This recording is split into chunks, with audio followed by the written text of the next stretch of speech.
So, where do we start? Let's try to understand the basic of transmission of any infection in healthcare facility. For any spread of infection, you require number one, a source which act as a reservoir or infectious agent. This can be either patient and healthcare personnel or a hospital environment.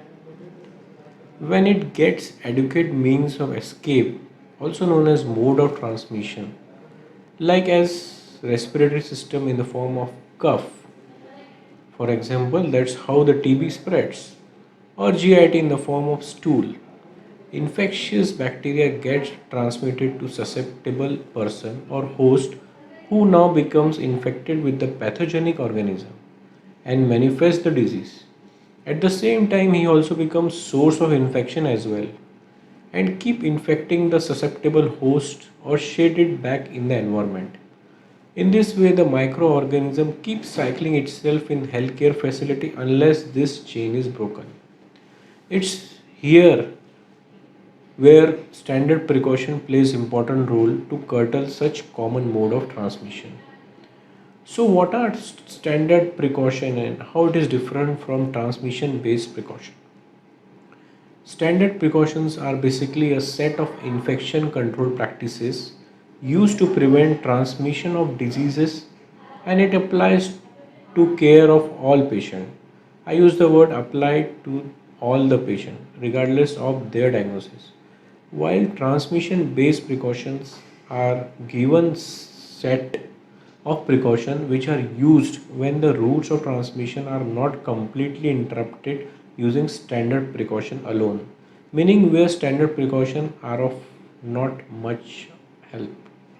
It is specially assigned class of transmission applied if there is strong evidence for person to person transmission via droplet, contact, or airborne routes. Let's consider each special class in detail. Number 1, airborne transmission diseases.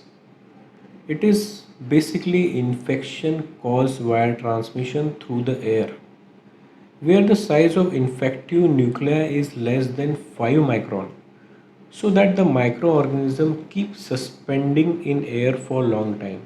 They are easily dispersed by air current within a room. Depending on their ability to infect others, they can be further classified into three types.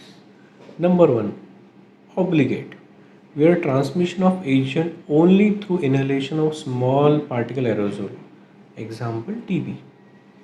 Second, preferential, natural infection results from transmission through multiple routes, but small particle aerosol are the predominant route, example measles and varicella. Third is opportunistic. Only under special circumstances the transmissions occur via fine particle aerosols. Second group of disease where transmission based precaution are used is droplet based transmission. They are transmitted by droplet of tiny size, that is more than 5 micron. These are suspended droplet. Their usual range of affection is only up to 3 feet area, meaning in a radius of 3 feet around patient there is maximum chance of getting transmission of infection. Example of droplet transmission diseases are Neisseria meningitis, pertussis, influenza bacteria, Mycoplasma pneumonia.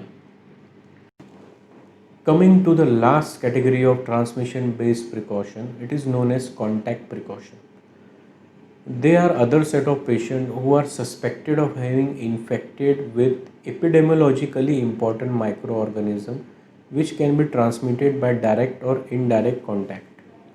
This direct transmission can occur from patient to staff and relatives, or indirect transmission from patient to surrounding.